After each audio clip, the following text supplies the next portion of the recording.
Ya, berita terbaru Harun Masiku ini menggemparkan. Diduga Harun Masiku sudah tertangkap oleh KPK dan disimpan di ruang tahanan KPK. Iya. Ini bener nggak sih ini? Aduh, ada-ada aja beritanya, ampun ya. Seperti apa penjelasannya? Simak video sampai tuntas. Ya, saya karena waktunya juga sudah semakin sempit, saya langsung aja. Gini, menurut saya sih memang, saya lihat dari ilmu saya lah, komunikasi. Ini ada pesan-pesan yang ingin disampaikan kepada publik. Dan dalam hal ini saya sih merasa, saya menduga ya, mengingat Anda nggak berani bilang, udah ketangkep belum sih Harun Masiku itu? Kalau saya sih menduga udah. Jadi ketika Pak Marwata itu menyebut dalam 1 minggu, itu sebetulnya sudah pasti ketangkep. Karena dia udah tahu pasti dia ada di mana. Atau bahkan udah dalam tahanan sekarang, tahanan KPK. Saya duga ya. Jadi ini adalah sebuah statement kepada publik. Guys gitu ya, publik. Ini jangan khawatir nih, Pak Harun Masiku udah ketangkep. Udah kita di dalam penguasaan kita. Karena Anda sendiri kan bilang sebetulnya udah cukup lama itu bisa diikuti kan. Cuma Anda waktu itu di tol. Sekarang pertama, saya menduga dalam 1 minggu ini mudah-mudahan benar-benar tuh muncul pernyataan bahwa Bapak mau komentar langsung. Bukan, sebenarnya kan taruhan nggak boleh, tapi boleh nggak taruhan gitu aja. Karena kalau taruhan Anda akan bilang? Nggak mungkin. Nggak mungkin? Nggak mungkin. Kenapa? Jangankan seminggu, sebulan ke depan itu belum ketangkep juga Harun Masiku. Oke. Ya, oke. Ya, kita beda pendapat artinya. Kalau dalam pandangan saya, itu sudah diperoleh. Dan ini ingin disampaikan bukan hanya kepada publik, tapi semua pihak yang selama ini sebetulnya adalah, saya mau sebut apa, kayak stakeholders dari kasus Harun Masiku. Orang-orang yang berkepentingan dengan kasus Harun Masiku, bahwa dalam waktu dekat, ini sudah akan terbongkar. Nah lebih jauh lagi, ini kan ada hal yang menarik nih tentang 4 tahun Harun ini tidak tertangkap. Ya. Dan barusan saja diceritakan, kita diingatkan oleh sebuah cerita di masa lalu.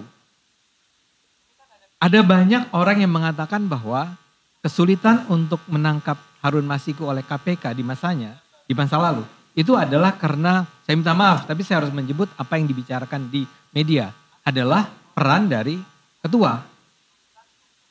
Itu Anda tentu juga mendengar itu kan? Ya. Pak Firly ya. Firly Bahuri, betul ya.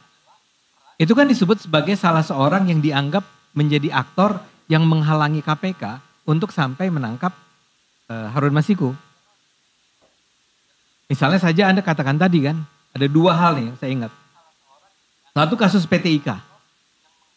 Anda belum menjadi tim waktu itu ya. Tapi tim yang akan menangkap Harun Masiku sudah mengikuti perjalanan Mas Harun sampai diketemukan dia ada di PT IKA. Datanglah tim KPK kan untuk menangkap Pak Harun. Mereka masuk, kalau nggak salah mereka sholat ya. Mereka sholat di masjid dulu. Karena religius orang-orangnya kan. Jadi sebelum nangkep sholat dulu. Setelah ngilang orangnya. Bukan. Merekanya disuruh ditahan. Si para penangkap itu, orang-orang KPK yang akan menangkap itu didatangi oleh orang-orang PT IKA. Betul ya? Yang dikatakan bahwa Anda ngapain ada di sini, bla bla bla. Akhirnya ditahan. Ini masjid. Iya. Ini masjid mana nih ya? Ditahan. Pada saat ditahan itulah Pak Harun udah hilang lagi. Ini tolong penonton jangan terlalu terpengaruh oleh cerita. Jadi ya. Iya, oke. Ya, nah saya mau bilang bahwa kalau sampai itu terjadi, benar-benar terjadi, dan saya duga terjadi, karena toh dibicarakan di media kan, itu kan pasti ada instruksi dari yang punya otoritas di KPK kan, agar itu dilindungi. Kemudian Anda sendiri cerita, Anda sebetulnya sudah hampir bisa menangkap, ternyata dihentikan. Bahkan Anda di TWK-kan. Bayangkan, itu kan harus pasti datang dari sebuah pihak tertentu.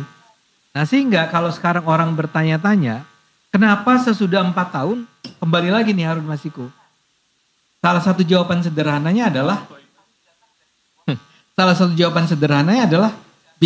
karena sudah tidak ada lagi Pak Firly. Bisa begitu kan? Ya. Nah sekarang KPK Yang bisa memerintah Pak Firly siapa ya? nggak tahu saya. Nggak tahu. Masa nggak tahu? Ya saya nggak mau Nggak, masuk ke sana. jangan ngasih kebenaran jangan setengah-setengah. Saya nggak- Karena nggak mungkin Firly kerja sendiri Pak sebagai ketua KPK. Tapi kalau Anda- Setengah kebenaran itu kebohongan juga. Oke. Ya. Saya nggak tahu. Jadi nggak ada Pak Firly. Sekarang KPK menjadi punya taring kembali dalam kasus Harun Masiku. Karena itu sekarang kita harus melihat kelihatannya ini KPK yang sekarang itu betul-betul akan menuntaskan kasus Harun Masiku. Nah dalam kaitan ini, Mungkin karena tadi Pak Ade nyebut Firly terus, sedikitnya ditahan. Segera tahan Firly Bahuri. Karena dia kan nggak ditahan-tahan sampai sekarang. oke. Itu loh, ya. Oke. Wah ini menarik, ini salah satu hal yang penting juga. Saya pikir udah ditahan. Oke.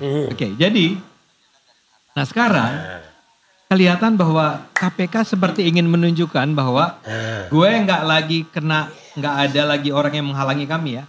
Karena itu menurut saya proses pemeriksaan Pak Hasto sendiri itu harus dibaca dalam komunikasi yang sama. Ini adalah sebuah pernyataan tegas. Karena itu bentuk penahanannya harus dibuat dramatis. Diundang, walaupun tadi Kodari bilang ya, orang lain 9 jam. Ini kan belum sampai ke tahap, kan sudah dikatakan, belum masuk materi kok. Yang 1,5 jam ini. 1,5 jam atau 1 jam ya. Tapi 2 jamnya dibiarkan, bayangin. Sekjen PDIP yang tadi kata Pak Karni adalah partai terbesar dan pemenang pemilu. Sekjennya, yang selama ini kita kenal sebagai orang yang sakti, itu dibiarkan kedinginan di bawah AC. Bukan itu persoalannya Mas. Persoalan 2 jam itu adalah karena ternyata tidak terjadi pendalaman dengan informasi baru. Jadi bukan soal dia sekjen atau apa. Tetapi untuk apa 2 jam orang disuruh menunggu tanpa proses hukumnya.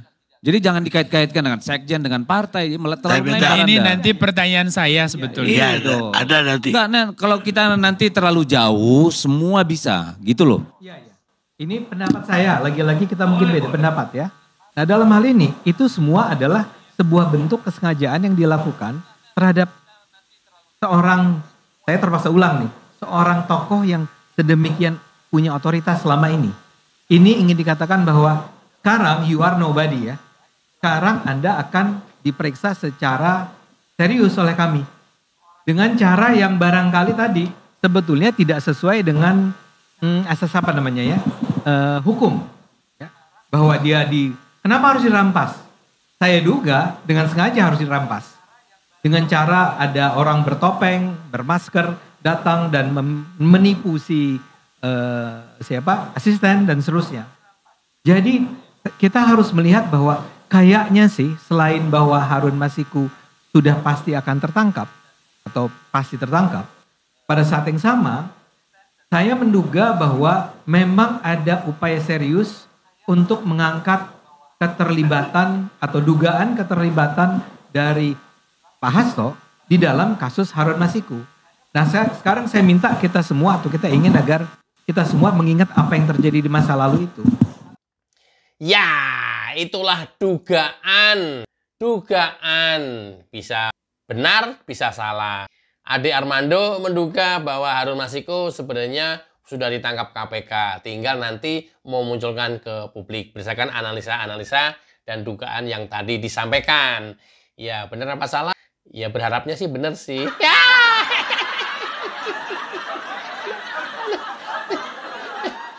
Jadi si Torus tegang juga. Nah! Apalagi pengacaranya. Aduh. Mudah-mudahan ini membuka tabir semuanya. Dan kalau dari cerita awal proses kasus sampai dengan hari ini, 4 tahun yang lalu sampai dengan hari ini, kok ini diduga banyak orang yang terlibat dalam menyembunyikan dan melindungi Harun Masiku.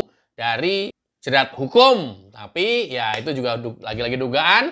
Nanti kita tunggu saja. Ini video masih setengahnya, tapi yang selebihnya membicarakan soal proses internal di PDIP tentang PAW. Mudah-mudahan bermanfaat. Kita menunggu kedatangan Harun Masiku. Wassalamualaikum warahmatullahi wabarakatuh. Ciao.